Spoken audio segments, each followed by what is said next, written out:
I will speak in English because the lecturer is from the United States. Good morning, everyone. Thank you for coming to the lecture of Professor Sam Richards. I am In Jin Yoon at Sociology Department, who invited him to Korea University. As you know, Professor Richard is an internationally well-known teacher and sociologist at Penn State University and the instructor of the largest race, gender, and cultural relations course in the United States. He is famous for his teaching style that communicates with students and draws their ideas and participation as much as possible. He also conducts research on Hallyu and promotes the social and cultural values of K-contents to the world. The purpose of today's lecture is to seek a student-centered teaching and learning method where students proactively explore, produce, and share knowledges for themselves rather than remain as passive learners. I believe that Professor Richard will give us valuable lessons to transform our classrooms into a forum for dialogue and problem solving. Please welcome him with a big round of applause. Yeah.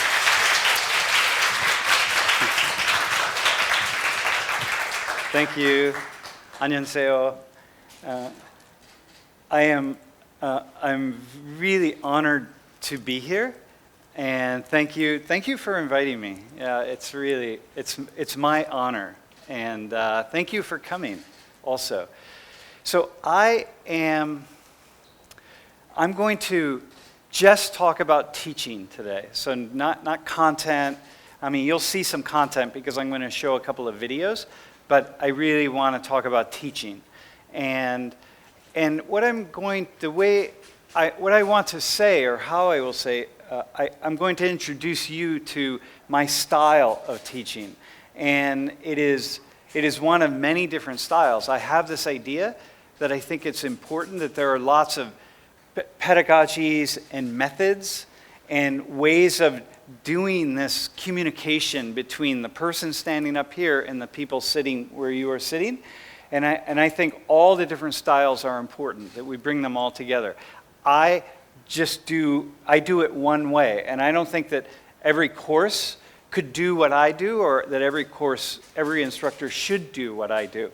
But I think but for me, it works. It's a valuative thing. So, the first thing that I want to talk about is myself, so you have an understanding of who I am and how I got to be to do the kinds of things that I do.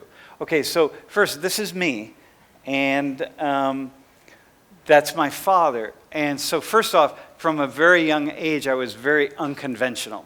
You see that I'm dressed in pink, and so in the United States, I don't know in Korea, but in the U.S., they don't dress boys in pink.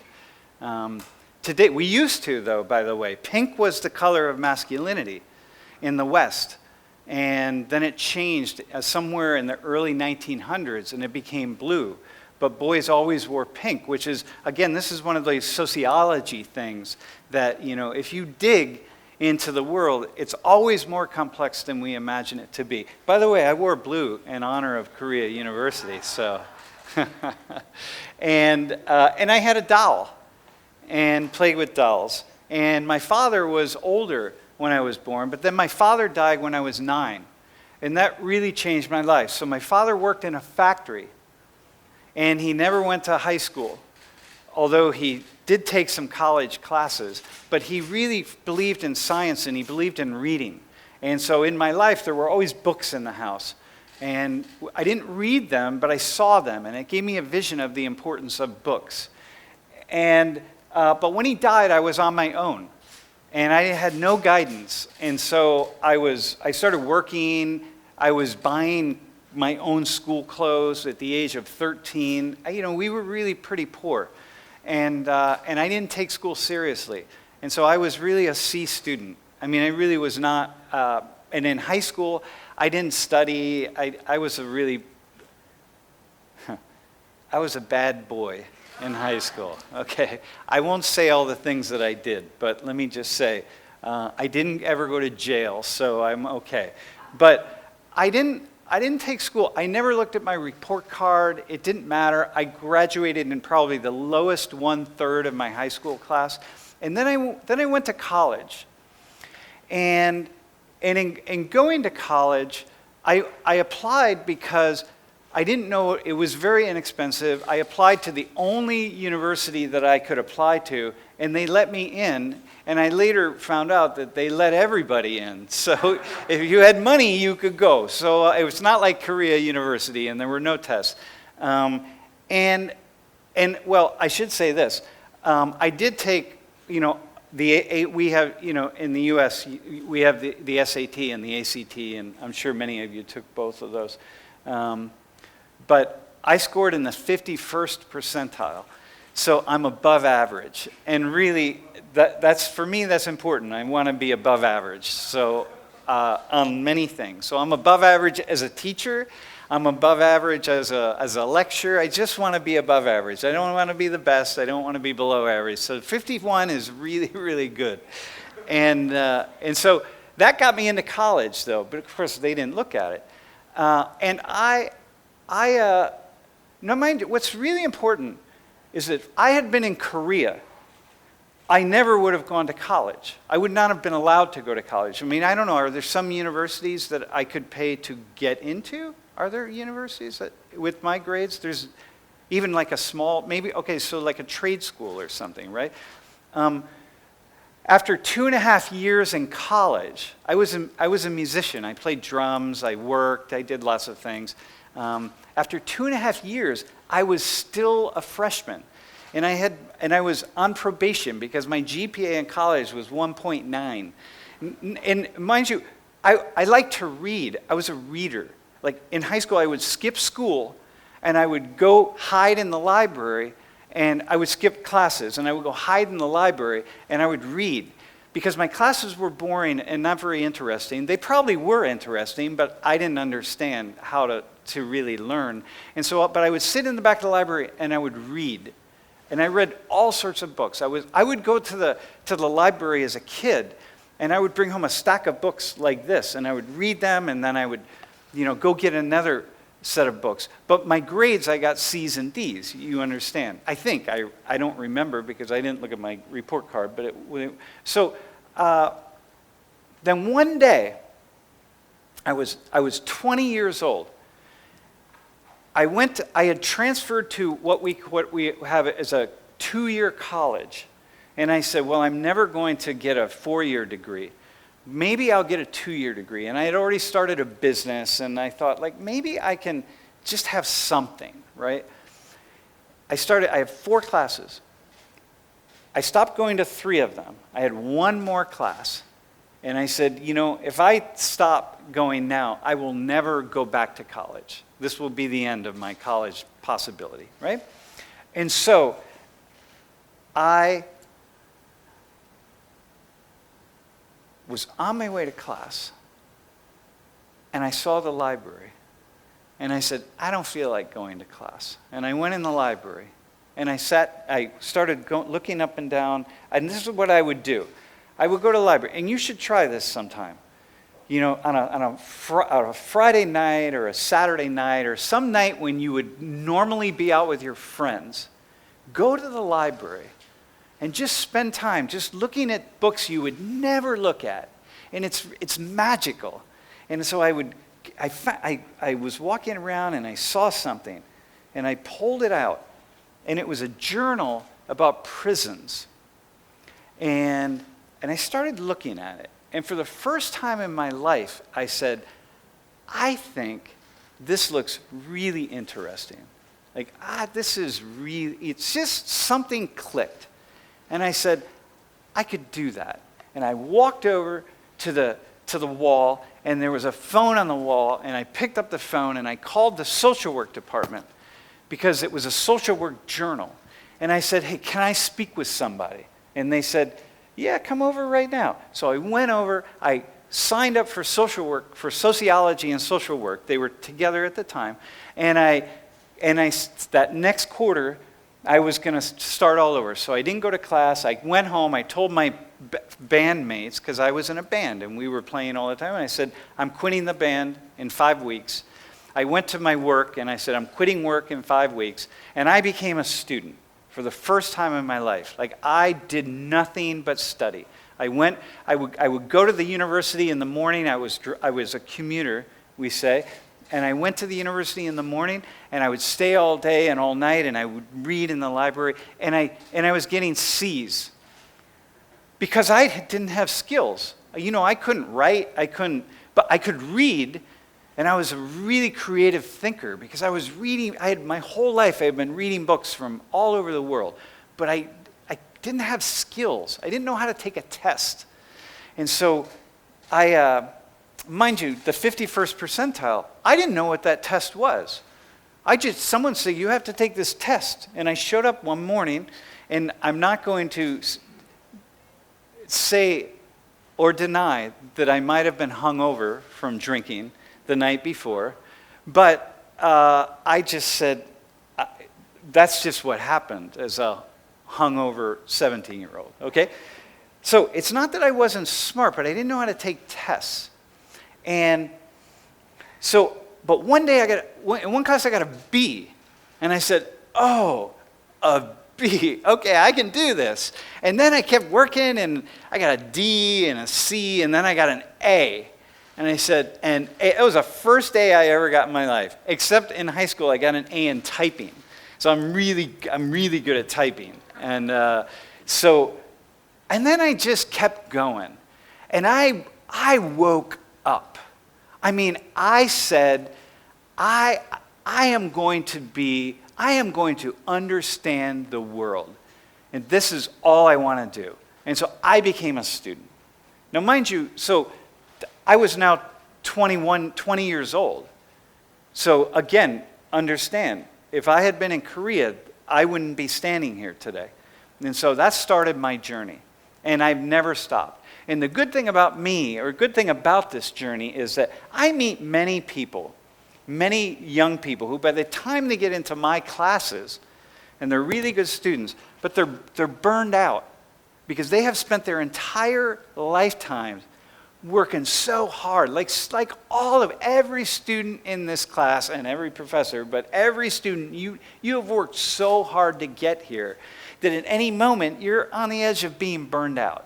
So most of you. Some of you are not, but most of you, because that's just the nature of life. I didn't have any of that.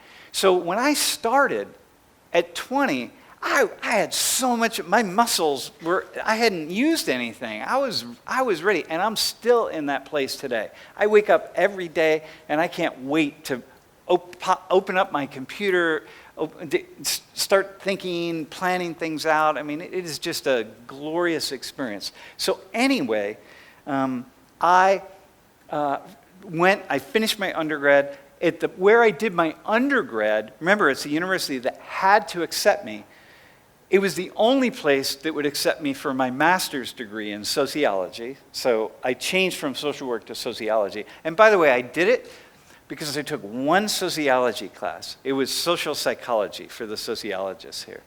And I said, this is the absolute most interesting stuff I have ever read in my life.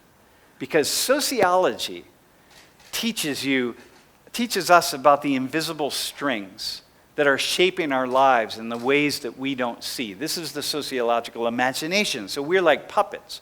And we're just like, these strings are, moving us, and they're shifting our thinking and our actions and so much, and they're invisible. We don't see them. And we think that we're really operating on our own terms. I'm thinking about what I want to do. It's all about me.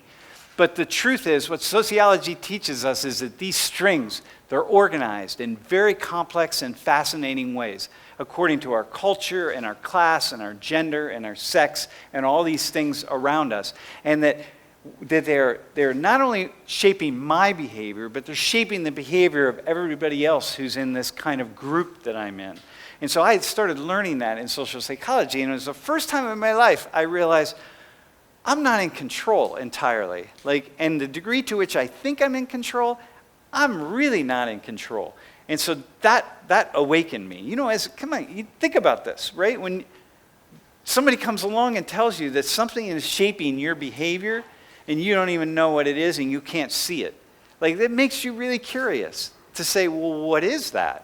Well, that's why you study sociology. You see, that's why this is such an awesome field. But I went on, then after I did my master's degree, and then I applied for a PhD program at Rutgers University, and I got in. And then I went to Rutgers and I did my PhD. But my area of focus, I was saying this to some of your professors earlier, my area of focus is Latin America. From a young age as an undergrad, I learned Spanish. I traveled to Spain and learned Spanish. And I'm a Latin American studies person, so I've lived a long time in Latin America, and I study many different countries and so on. So anyway, I came back up from Latin America, and this is what I looked like when I started at Penn State University, right? By the way, that's the Western depiction of Jesus, And so imagine if I didn't have glasses. So I was working in Ecuador with priests and nuns, Catholic priests and nuns, and we would go travel into the countrysides, and oftentimes on horseback. And we were meeting what in Spanish is campesinos. Campesinos are small farmers, and their whole lives they've been told by the priests and the nuns that Jesus is coming. He's going to return. And the images of Jesus looked kind of like that, without the earring, And so sometimes we would come into the community and people would come up to the priest and say, Padrecito, is that him? Is that Jesus? So I have the experience of being seen as Jesus in my life, which is kind of cool. If you're a Christian, even if you're not a Christian, that's kind of a cool thing. I'm not a Christian, but I certainly enjoyed that. It's a powerful experience. Okay, so that's what I look like. And I show you that photo because I'm very unconventional. I was always unconventional. And from an early age, I realized I didn't need to, nor did I want to follow the path that pretty much everybody else follows. I decided I was going to pursue my own path. I knew I didn't need money. I knew that money would come to me or it would not come to me. And I was a house painter. I learned how to paint houses. That's one thing I was doing at a young age. And I was really good at it, and I made a lot of money. So I always knew that in the end I could paint houses. And I could read books, and I could study, and I could paint houses. And painting is very meditative. It's a very kind of Zen-like kind of it's very quiet, very centering activity. And so for me, it's a spiritual experience as well. So I knew I could do that. So I always followed my own path. I didn't need to follow, and I didn't know what that path would be. I knew it would be unconventional, and so of course, it really has been. But now I want to talk about. Let me just show you. So I started teaching at Penn State 31 years ago, and over time, my teaching and my way of being has evolved into this. This is the trailer for my class. So.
That's great. Yeah. Twice a week for 15 weeks in a semester, 2 semesters a year. So that's 60 classes per year. I put together what is really a production. So it's somewhere between a classroom and a show. I don't know what you would call it, but it's a production. And I write a script. I mean, it's not scripted out, but I write the script. I kind of know where I'm going. I have an idea of the ideas that I want students to leave with. I have an idea. I know what the questions are that I want students to wrestle with, and I know also that in the middle of class, new questions will come up, or people will have questions that I don't even know what they are. But I do this 60 times a year. No class is ever the same. So year after year after year, you could watch. Every class is recorded. For the past 5 years, every class is up on YouTube. You could watch 5 years of classes, and not a single class is ever the same. And they're not the same because I'm bringing other people up, or talking to people from some other part of the world. I'm saying something different. Students say something different. Everything has a different way of being in the world. So that's kind of a sense of what's going on. Now, let me talk about this. Think back to your high school. I usually ask people who have, for those of you who are professors and instructors, I would ask, think back to your undergraduate days. And to the rest of you, I would say, think back to your high school. What do you remember? What facts do you remember? If I gave you the microphone up here, said, here, come take this microphone. And what I want you to do is we have almost 50 minutes. So you have 50 minutes to tell the rest of this gathering here everything you remember from your undergraduate years or from your high school years. Now, if you think about all the time you spent as a student, so it's 4 years, whatever it is, 3-4 years. That's a lot of time you spent in a classroom. Taking notes, learning facts, reading information, having information, downloading information into your brain from teachers and professors. How much do you actually remember? So one day as a teacher, and I remember this distinctly, I was putting together PowerPoint slides, and I was kind of putting my notes together with information and so on. And I thought,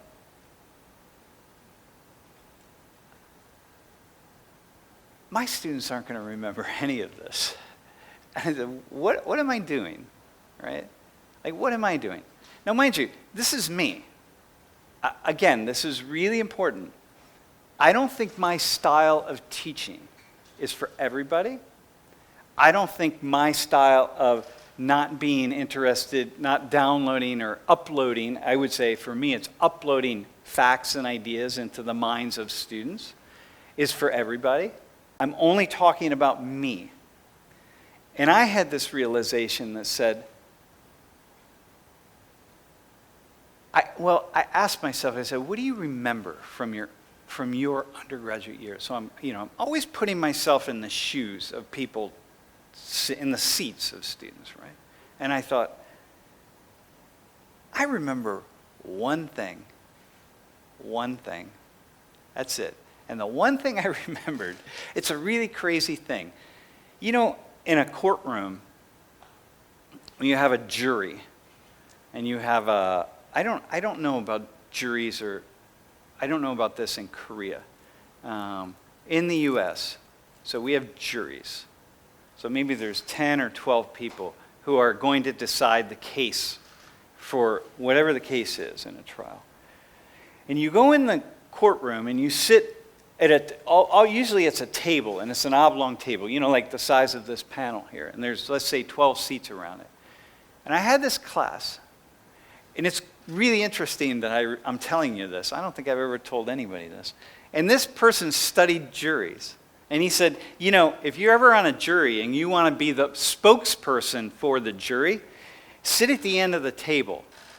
You have like a 38 or a 42% greater chance of being the spokesperson for the jury if you sit at the end of the table. People will pick you. And I remembered that. And I said, oh my God, that's the only thing I remember from 4 years of college education. And I said, I don't remember anything from my undergraduate years. And I thought, this is for me a recipe of insanity.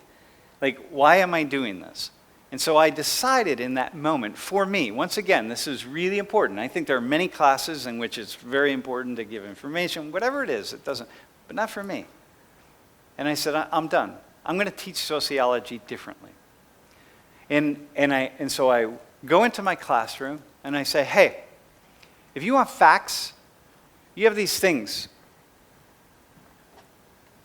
Right there, this is one of the most powerful computers in human history. Everything you could ever know is right here. If you want facts, look it up. Like right here, sitting in your seat. You can do it in my class. It's fine. You can have your phones, pull your phones out, look up facts. Don't ask me. Because first off, I don't know what facts you're going to want. So I have no idea. Learn to use your phone. My students in the United States are terrible researchers. They have no idea how to use the phone to research information. And I think, how do you not know that? This is a miracle. Right here, this is a miracle.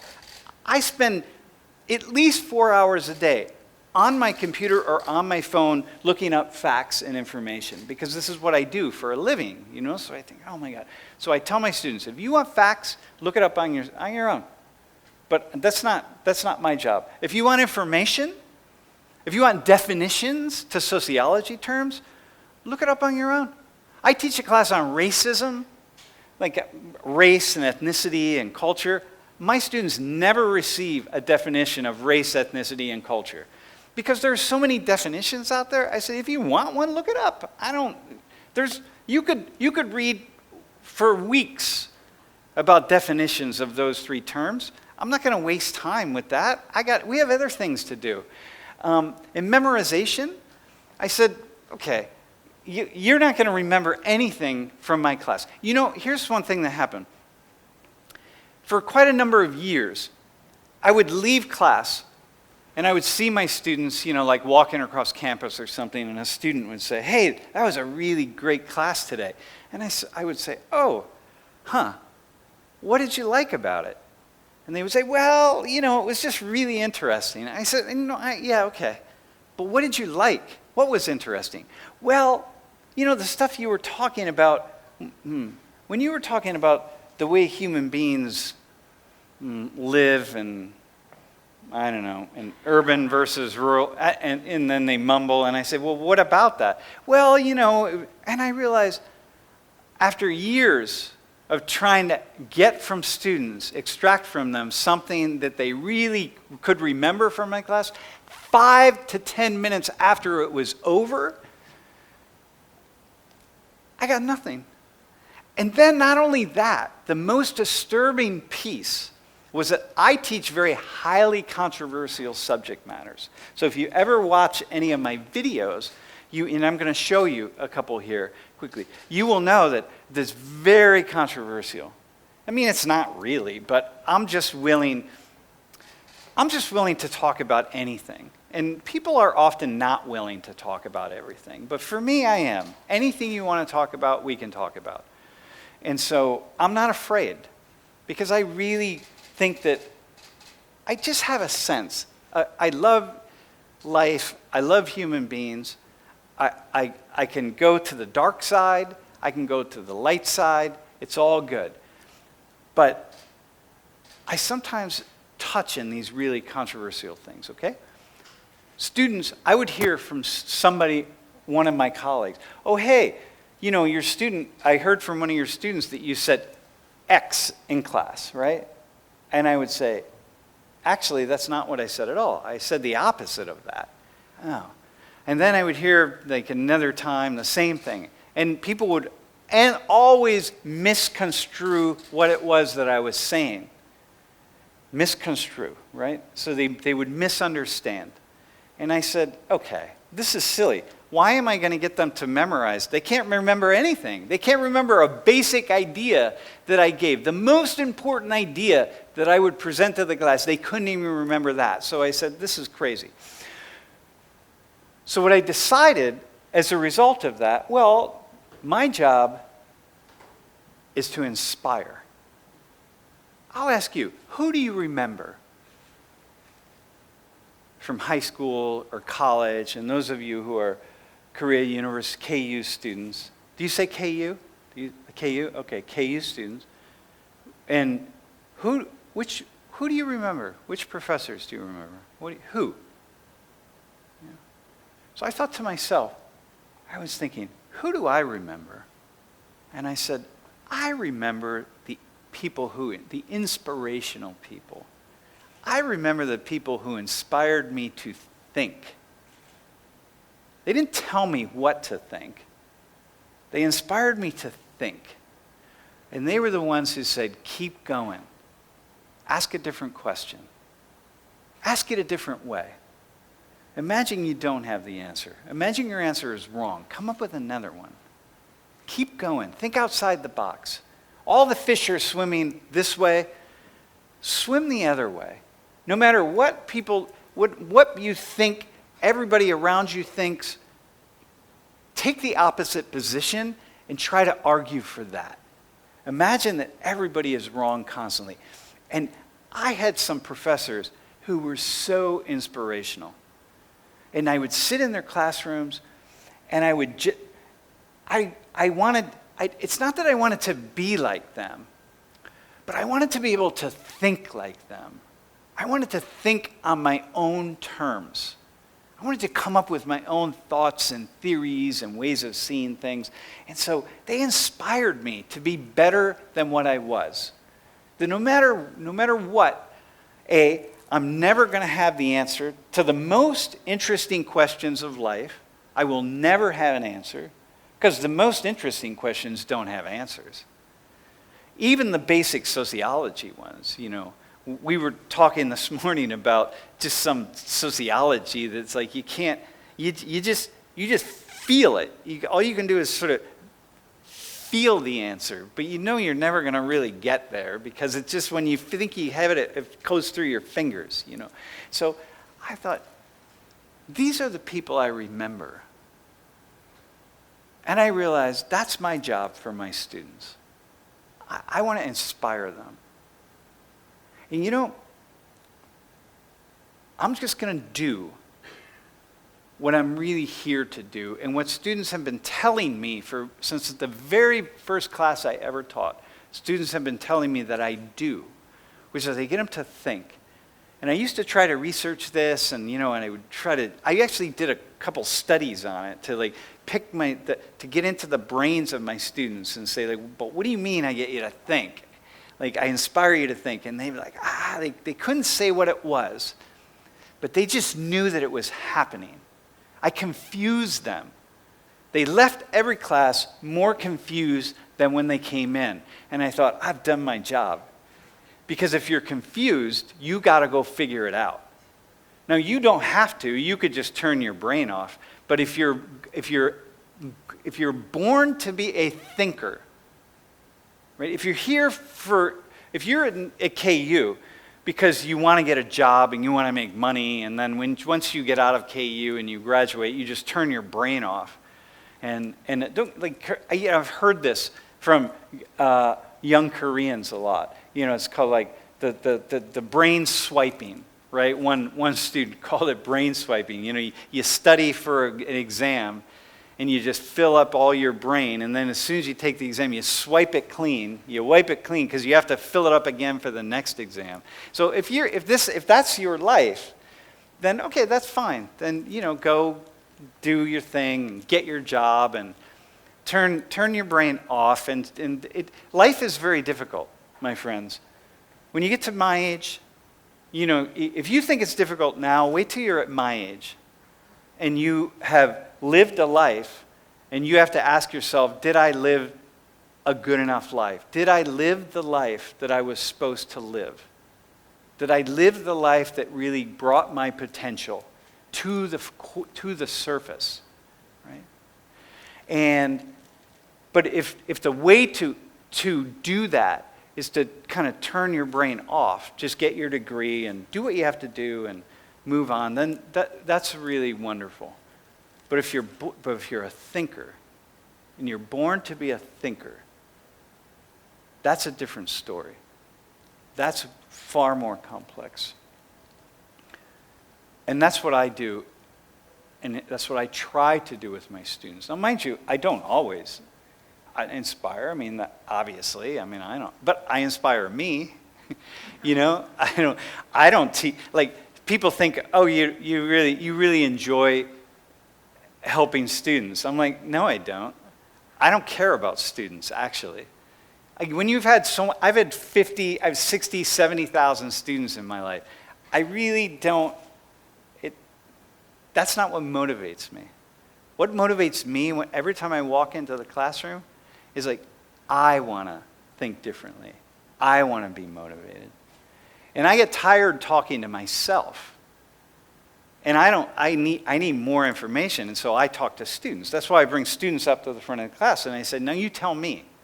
That's why we have video conferences with people from around the world. We ask them questions. Like, that's why I'm here. I'm not here, like, okay, I'm here now talking, and I'm here in Korea, and I'm, giving a number of talks and doing a couple television things and so on, but that's not why I'm in Korea. I'm in Korea to listen to Koreans. Last night I had a conversation with a journalist who had interviewed me a year ago in one of your stations, and I said, can we have dinner? And I just want to talk to you. I want to hear from you.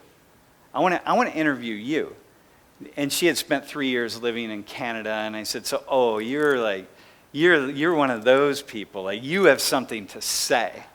Like, you really do. You've lived in these two worlds. I want to pick your brain, right? That's why I teach. That's my motivation, to grow. I want to answer those difficult questions of life, right? Okay, so let me just show you. I want some questions, but I want to just show you a couple short clips. And if you haven't seen any, I'm assuming most of you have not seen clips from my class. But these are just two. And I'm doing these because they involve Asian and Asian American students. And so the first one is, I'll let you watch it, and we'll see how much you. What's the dating scene for you? Have you ever dated? Who do you date? Wait, are you straight, by the way? What's that? Bi. Bi? Who do you date? I'm not really in the dating scene right now, but I guess attractive Dude, you people. might be after today's class. There's a nice close-up of you on the screen. You might get some attention. All right. Alrighty. And so, have you had any experiences with that? Of people not being interested in you because you're an Asian man? Yes. A little bit. Do you have any stories or anything, any way you could say that? Not really stories, but I guess some people just don't find, let's say, Asian men attractive, or they're looking for a specific type of person. Yeah. And I guess that's just how society is. Asian men are just not perceived as either masculine, or they just seem too into their studies to even focus on a relationship. There's just a lot of stereotypes that are out there that probably make people think differently and already have a perception on Asian men. Yeah, before. Exactly. See how he's teaching? He's doing my job. I should pay him, right? But see, he's teaching. He has something to say about his. I can say this, but you see, if you just you give someone the microphone and you ask them a question, they have something to say. Right, now, mind you, that wasn't a very good question I asked him because it was a closed-ended question, but, everybody has something to offer. Where they even get to really know the person. Yeah, so one of the things that we see in particular what this research study was they were looking at like how, like the two, like you two guys, like how much in order to be as to compete. Hang on, bro. Just come here really fast. Like say with this guy, he's taller, so that, but like just to compete with this guy on the market, he's just an average-looking white dude. You know what I mean? Okay, dude, you're really handsome, actually. He's a really handsome-looking white guy. And no, but to compete with him on the dating market, what this study was, what they were looking at was how much more money these two guys have to make, how much more they have to be, how much more educated, how much more money they have to make, et cetera, to get as much attention, say, on like dating websites as this dude, right? What's your name, bro? Justin. Justin. And it's really a lot. And the issue is what you're saying is like people, Asian men are not seen as desirable sexual partners or in any way. Thanks, dog. It's $200,000, by the way. And see that this guy right here, this guy, the irony is he later worked for me. He's rich. Right? Like he drove like a Maserati. Like this guy was rich, you know. So that is also the irony of this kind of thing, you know. Yeah, man. Nice hair, by the way. All right. So, okay. So do you all have? Dude, are you all on the dating scene? Are you on the dating market? Do you find Asian men attractive? Dude. All the Asian men in the world are waiting for your answer. Do you find Asian guys attractive? You don't? I apologize, but I do not find Asian men attractive, no. Whoa, all right. Go ahead. And you? Yeah, I don't really either. You don't either? No offense to like anyone. Whoa, all right. Where do you think that's from? Like, do you have any thoughts on that? Dude, hang on, Jack. Come here a second. Look at this. Now, so listen. Understand. I want to just show you something. This was a few years ago, right? My whole way, I've just slowed down a little bit, but do you have any thoughts about that? So I jumped and went somewhere else, but what are your thoughts about that? That's such a good question. Like, so you get someone to answer that. Like, what are your thoughts? And then students get a chance to say. Now, mind you, we're in the United States, so what happens with international, so a lot of you, the students in here would say, oh my God, if I was at Penn State, I would never talk. I couldn't do that. Well, yeah, but you couldn't if you were a first-year student. But you know, like you study in the U.S. and like after a semester or a year, you start to kind of adapt to the way people are. And many of the students, like early on, would say, I'd be too shy to get the microphone and talk. But after a year or two, people, you know, it's an experience. And I have lots of international students who want to be in front of the class. They want to take the microphone. They just want to have that experience. So here, I'll do this. Look at this guy. Come on, man. He's like a really handsome dude.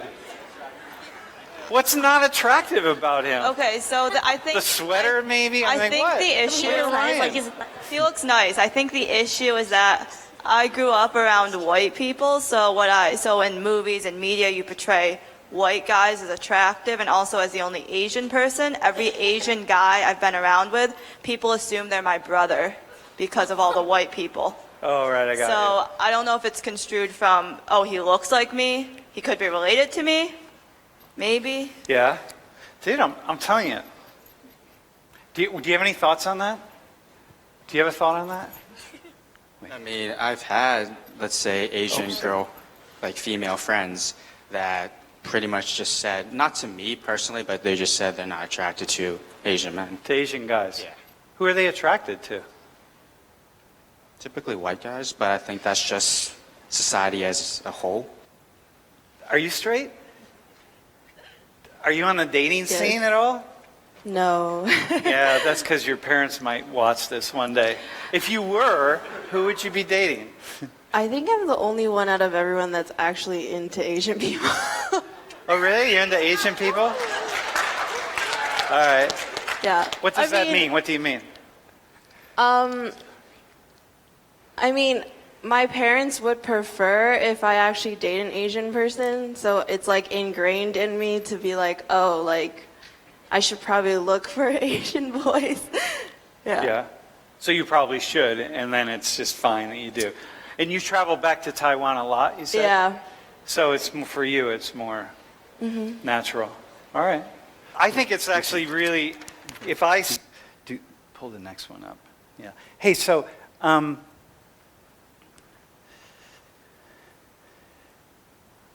this video, by the way, Good grammar and particular spelling one, are important. I but got more email from not just Asian American men, but men from Korea, Taiwan, China. More email on this video than any video I've ever done. And what they say is, "Thank you for talking about this." Like, thank you. Like, no, I've never ever seen anybody talk about this issue. And with my students, you know, they just talk about what a struggle it is. I had men. There was a gentleman. He was Korean English. I mean, he lived in London, but he was of Korean ancestry. He said, "I've been suicidal for years." He said, "I haven't had a date in 10 years. I can't find anybody who's interested in me. Not even East Asian women who are here." And he said, "I've been suicidal for years, and like I really so appreciate the fact that you're willing to put this issue out there. It really gave me hope to say, no, it's okay. And he said, if you ever want me to speak in your class, and I get this a lot from people, I'll be happy to speak in your class." I mean, this is really... Okay, there's one more then. I want to just show you this other one, and then we'll take questions, because... Nicole, I want you to pick out of these three guys. This was a different semester. Which one is the most handsome? Okay? Now, here's the deal. So here's the deal. You gotta now you're gonna have to keep your glasses are cool, but you're gonna want to go with glasses on and glasses off. And you guys, what you want to do is, you gotta come on, man. I'm trying to get you a date. You know what I mean? Do you have a boyfriend, by the way? You don't, dude. All right, this is it. So, do you have a girlfriend, bro? Boyfriend? Wait, are you guys straight? Yeah. Are you straight? All right. Do any of you have a girlfriend? So the stakes just got raised a lot higher. Okay, so here, look at them really closely.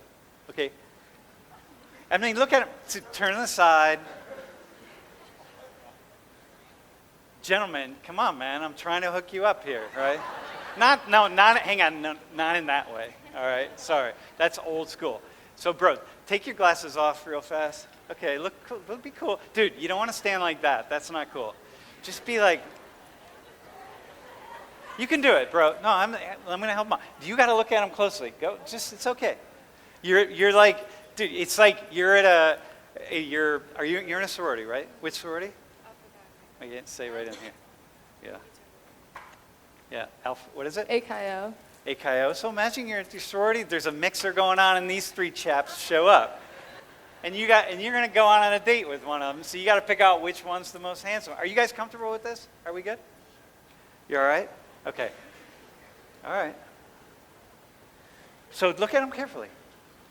No, you're going to pick out. First off, what are you looking for? I don't know, Hang on, go ahead. Talk right in the mic.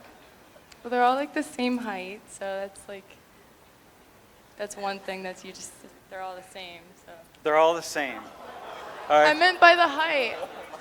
Oh, wait, hang on. I meant okay, the hang on. height, that they're all the same height. So Okay, go ahead. the How else? three of them are What the else? same height. What else are you looking for?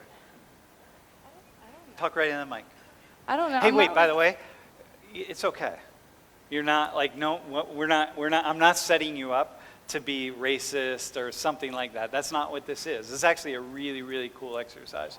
So what I really want you to do is look at them and tell me what is appealing and is most appealing and least appealing about them. Are we cool with that? No, it's okay. That's what you guys are cool, right? Dude, you're all right. I got your back on this. Because you have clearly, when the hair, you're going to win the hair one, all right? So go ahead. What do you think? You've never dated Asian guys, right? No. Have you ever? Okay, so here we go. Talk right into the mic. You can't say anything racist. You're saying, like, what do you like about different ones? Like, what do you, look at their eyes, right? Like, their noses, the hair, the whole thing. The way they're dressed. Come on, man. They got some style going on here, dog. So one thing to think about is that I've already talked about, this is a sociology class, and we do biology. Like, I'm looking at people's faces. I have students come up, students of Europe, Africa, Asia. By the way, I'm only showing you these 2 videos. These are probably the only, I have 3,000 videos. I mean, I talk about tons of issues. These are just 2 that I grabbed because I thought, okay, it would be really interesting for this, but I'm talking about stuff from all over the world. We talk about faces. We look at faces. We look at eyes and ears and, for why it is that people have different shaped body features and why some people have straight hair and curly and coiled and textured hair and taller and shorter. And so I'm teaching people to look at other human beings, like look at one another. Because our body features are all about where our ancestors evolved. Our body features were given to us through our ancestry and genetics and the environment. And so, okay, let's look at that. So I'm teaching people the uncomfortable reality of really looking at people on their own terms. Not from the sociology stuff. Look on our own terms. Stop the judgment. Because for me, in this particular case, there are no standards of beauty. Beauty is a social construction. Everything that any of us find attractive or unattractive, that is a social construction. Sociology teaches us that the world puts that into our heads. That doesn't come from nature.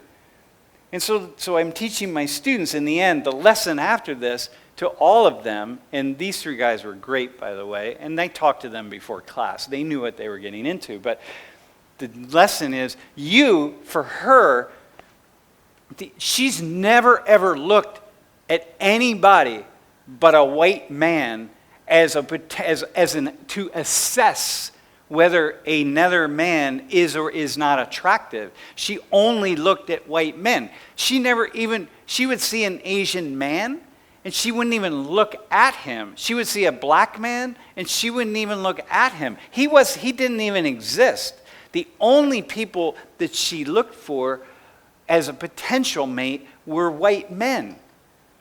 And that's the lesson. Where did you get that? Why is that? What is behind that? And this is the controversial stuff that I walk into, because she is, and the whole class is asking themselves, whoa, I do that. I'm doing that. How is that? And so I can only do something like this when there are these moments when the room gets really quiet. And it's quiet and people feel like, oh, there's tension in the room. No, there's not tension. What's going on in those moments is everybody's thinking. And what they're saying is, that's me. That's me. And this is what sociology has to teach me. And if I don't bring students up, and I don't let them teach other people, and do it with a little bit of kind of tension in the room, not knowing where it's going to go, but my students trust me. They trust that I got this, right? First off, I'm not judging them, because they've already heard me talking about beauty standards. There are no beauty standards. Please. I'm a sociologist, right? Straight hair, long hair, lips, I don't know, anything. That's all just created for us. If I said to anybody, hey, listen, man, here's what you really need. The most beautiful person in the world is 3 feet high and 4 feet wide, everybody would be trying to stunt their growth so they'd be 3 feet high and 4 feet wide. And everybody else would learn that that is what is attractive. And we all say, like, oh, no, not me. I choose. I have my own thinking. No, you don't. No, we don't. No, we don't. And so I'm using students to teach other students that we all pretty much think the same way. And we're all puppets.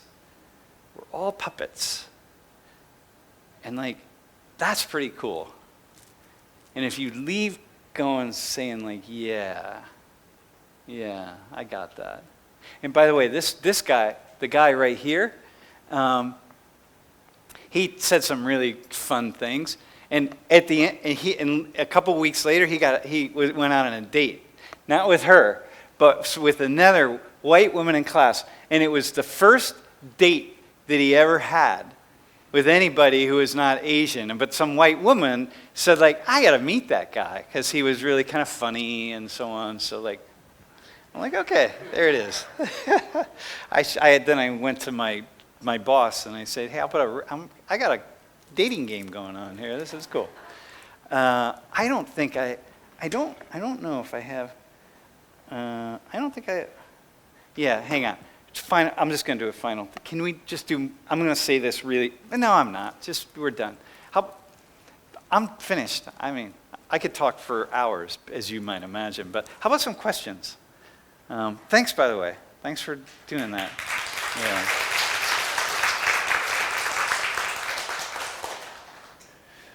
I'd love to hear questions from students. Yeah. Wait. Is there a mic? Do we have a microphone? We do, right?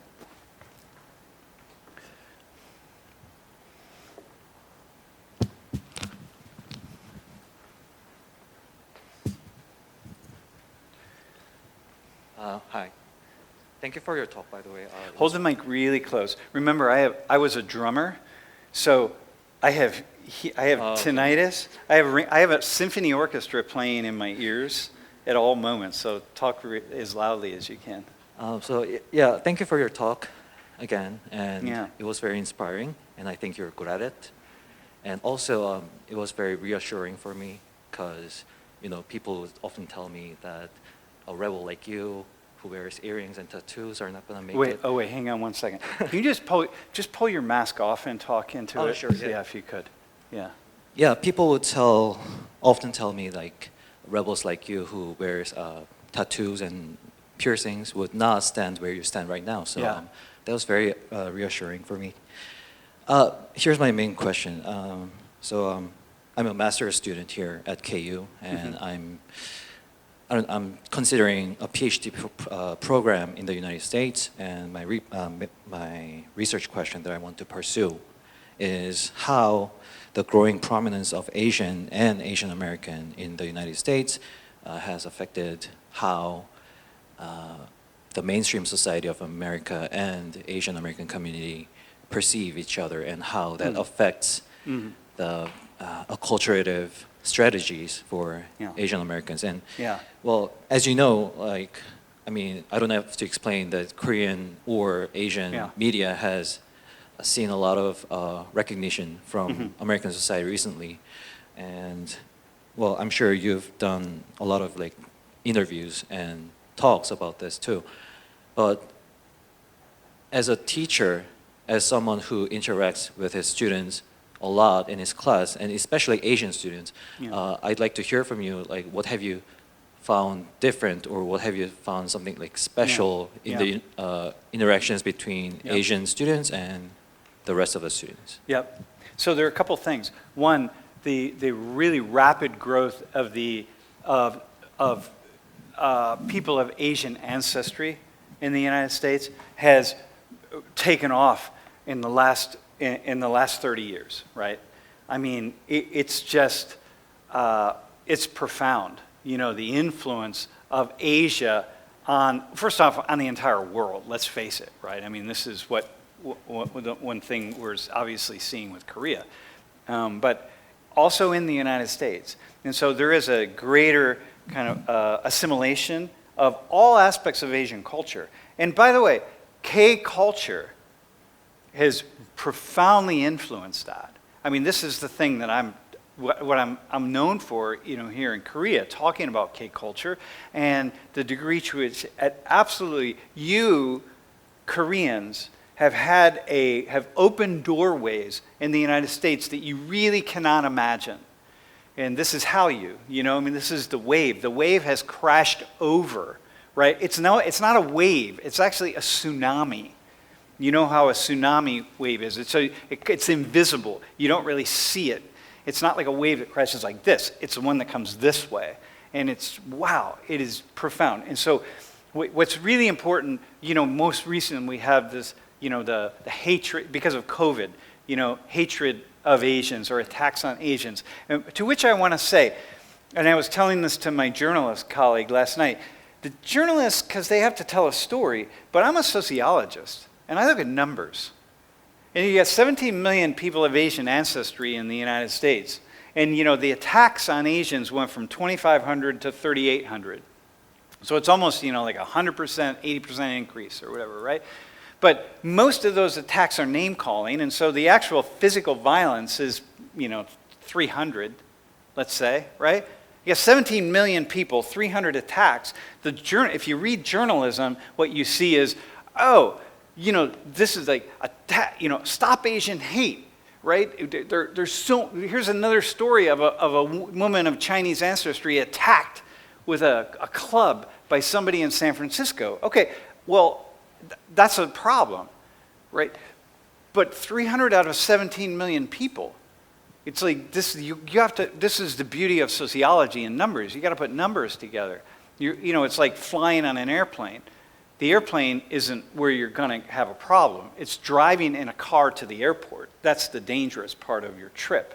And so what happens is when you're on the ground in the United States, and it depends on where you are, there's just an immense amount of coming together and assimilation. And especially because of Korea, I'm telling you, right, in the past 5 to 6 years, the number of people who have just opened to Asia, because people don't know the difference between Koreans and Chinese or Vietnamese and Cambodia. I mean, this is not the Taiwanese, whatever. But Korea's opened certain doorways that is like really profound, So yeah, I find that. Now there are these kinds of things, right? But both these videos were from 4 years ago. And in 4 years, because of Korea, once again, because of K-pop in particular, and K-dramas, it's like there is a lot more really people kind of blending. I'm seeing it among my students. So, and I have a big class, so I see that. So that's what I would say. Yeah. It's a really exciting time. Thank you very much. Yeah. Actually, could you take that to somebody else? I don't have a mask on, so it'll be. Who else would like to ask a question? I know I'm going to talk to some professors afterwards, so I'll have a chance to. Who would like to ask a question? That's a great question. No, yeah. Just you got to have it. Come on, hang on. All right, there we go. Yeah.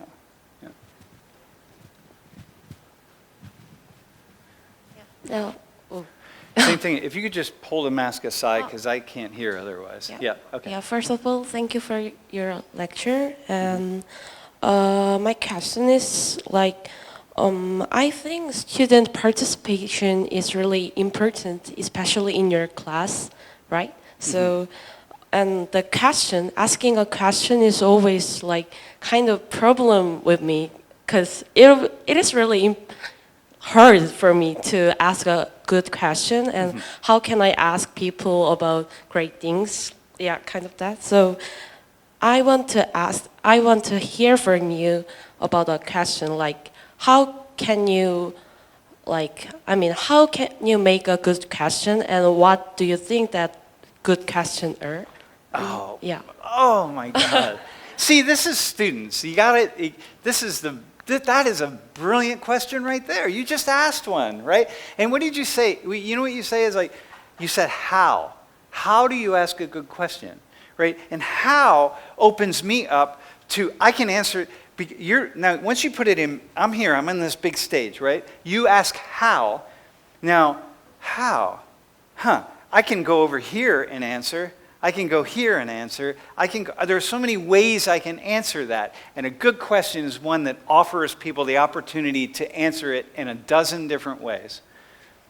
You know, what do you imagine to be a good question? Like not a closed-ended question. If you ask a question that's like, can be answered with one or two words, I mean, except in rare instances, right? That if you really want to get a conversation going, that's called a closed-ended question. How are you feeling today? Well, good, bad, okay, all right. Damn, now I got to ask another one. Okay, how are you feeling today? Well, what is it, how are you feeling yesterday? Like, you know what I mean? But if I say, hey, what do you think's going on that really shapes how you're feeling today? Like, what's happening that's influencing the way you are feeling today? You're going to tell me how you're feeling, and you're going to say something about yourself. And that's a good question. And mind you, I'm terrible at asking questions, but I have a wife who's really good at it. That's her job. And so she's taught me. I'm a slow learner, but she's teaching me. Yeah, so a good question is one that people don't have the answer to. They can answer it in lots of different ways, and they have to stop and think about it. And you have no idea what they're going to say. That's a good question. Thank you so much. Yeah, thanks. If you could pass the mic to someone else. Who else would like to ask a question? Thus far, we've had two awesome questions.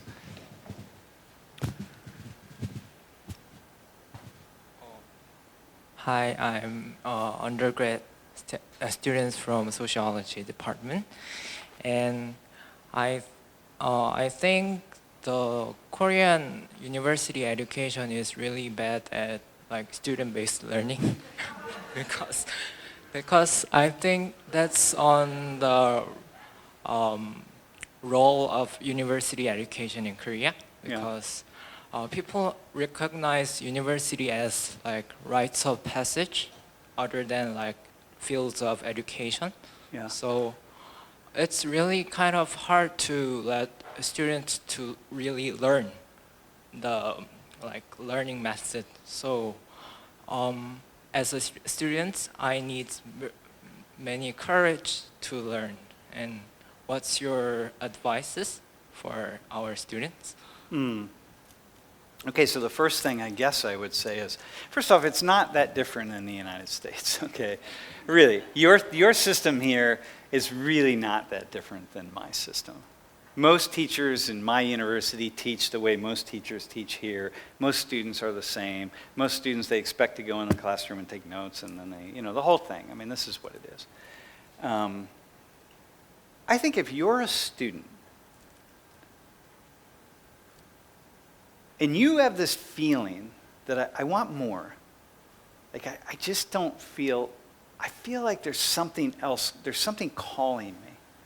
Like there's a way of thinking, there's a way of understanding, there's something that's calling me. Just ask yourself what that is. Like what is it? Like what do I want to know? What do I really want to learn? Do I even know what I want to know or what I want to learn? And so just lay in bed at night. Turn the lights off and just lay in bed very still and think about the fact that you're going to die. And you're going to go through the light all by yourself, and no one's going to be along with you. You're not taking your parents, your pets, your friends, nothing. You are all alone. And that could happen any moment. And then ask yourself, what do I want to know before that happens? What do I really want to know? And if you don't have an answer, then you ask yourself, how is it that I don't have an answer? Like, how did I get here? And then see, like, let me try to have an answer to that. And then, you can do school the way you have to do school, because, you do. You have to study for exams, and you do all the stuff that you do. But over here, in your spare time, you could be asking, what do I really, really, really want to know? Who do I want to be? Do I want to have wisdom? Do I want to have, what do I want to be? That's what I would say. It's about the best I can say. Yeah. How about one final, I know do you have one? Can you, right behind you, yeah.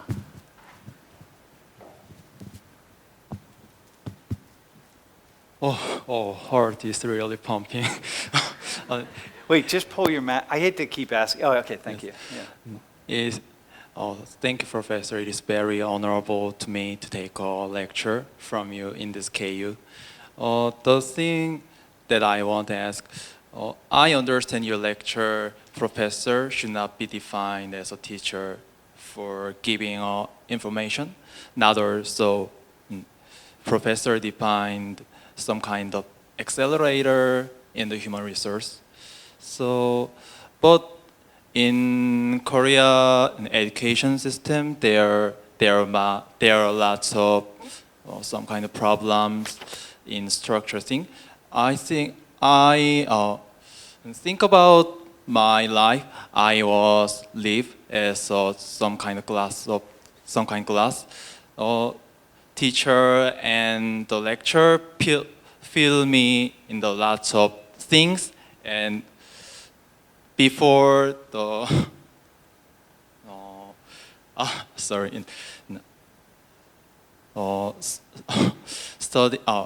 fill my glass as much as I can, and I pour down the test paper, and that again, that is my life in 25 years. But I think that it should be. I think that must change some kind of thing. But I want to ask to be a accelerator for the professor, and I think the student may study not the information but wait to question some kind of thing. That is the highest priority in the class. But I want to ask, what is the prior thing to the professor, and what effort should I concentrate as a student? That is my question. So the question is, like, what's important for professors, right? Yes. Yeah. Well, man, this is one of the best questions, one of the most interesting questions I've ever been asked.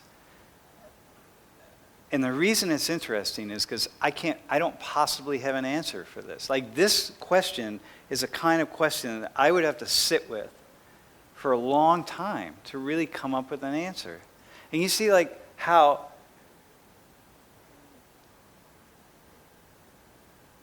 that's the magic of a room. That's the magic of exchanging ideas. I'm going to try to answer your question, and we're out of time, but I'm going to try to answer it. But I just want to say, this is the magic of a question that I will leave Korea thinking about this question that you're asking, right? And this is why I do what I do, because I want to be in the magic, right? I think, I'll say this quickly, I think that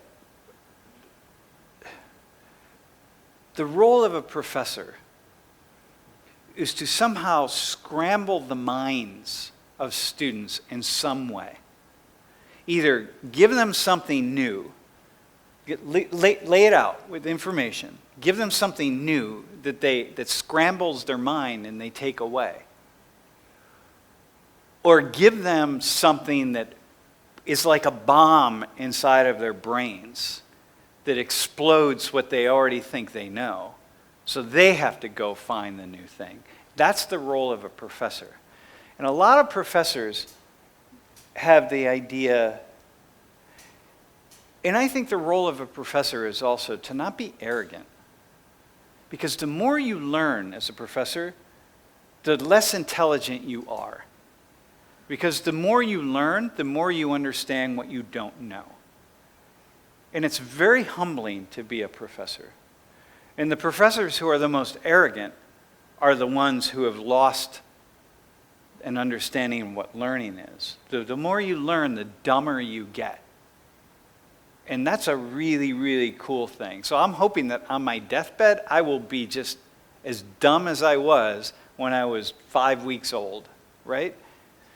And I think the role of a professor is to acknowledge that and to remember that and to inspire students to get to that place.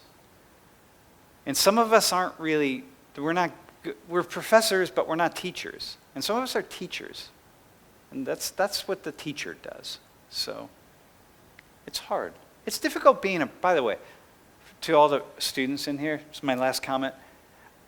It's hard being a professor. It's really difficult. You know, because especially, it got easier for me when I realized how much I didn't know. I was a young professor. First off, okay, can I tell one? One final thing. The first class I ever taught was called Cybernetics and Human Ecology. Does anyone know what cybernetics is? Cybernetics was the study in the 70s of the ways in which we were building computers to to be like the human brain. Okay? It was like built the machinery of a computer. And that's how we built computers. So I got hired to teach a class called Cybernetics and Human Ecology. And I said, well, I don't know anything about cybernetics or human ecology. And they said, well, that's okay, you'll be all right. I was 24 years old. And I said, well, can I think about it? They said, no, the class meets in 10 minutes down the hall. I said, okay, I'll teach. So I walked in the classroom like this, and I said, does anyone know what cybernetics is? And they said, no, just like you did. I said, neither do I. And I said, this is a class called Cybernetics. I said, so you know what? It's going to be really interesting 10 weeks. I said, but we got this. We're going to learn together what cybernetics was. And that was my first experience teaching, was to acknowledge to the room how dumb I was. I knew nothing about the subject matter. And then so I learned early on to say, like, okay, we're all in this, so let's go. And I think that probably if more professors had that kind of experience, then more of us would be able to walk into a classroom and just kind of let the process unfold naturally. But sometimes you didn't want that. Like if you're teaching statistics, you want, you need to be like, hey, well, here it is. This is how we do statistics. That's what you need as a student. That's what we need. Okay, I'm done. I'm just going to say this. If there are any students that you want to, I know, we're going to have lunch and do a couple of things, but if you want to have a couple minutes a little bit later, I don't know what time, but I have to leave campus by about 2:30 because I'm going out to Incheon International High School to speak to students, and I need to be out there like by 5:30. So I have a little time this afternoon if anyone wants to meet or whatever. But thank you. I should say 감사합니다. Yeah.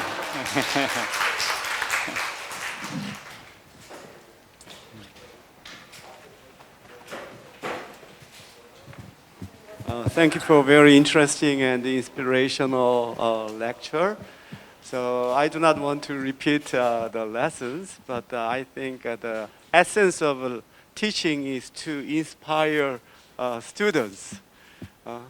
But I think he's very special in reaching that goal more interesting ways than other professors. Okay, so as a way to thank him for his wonderful lecture, please give him the second round of big applause and cheers. Yeah.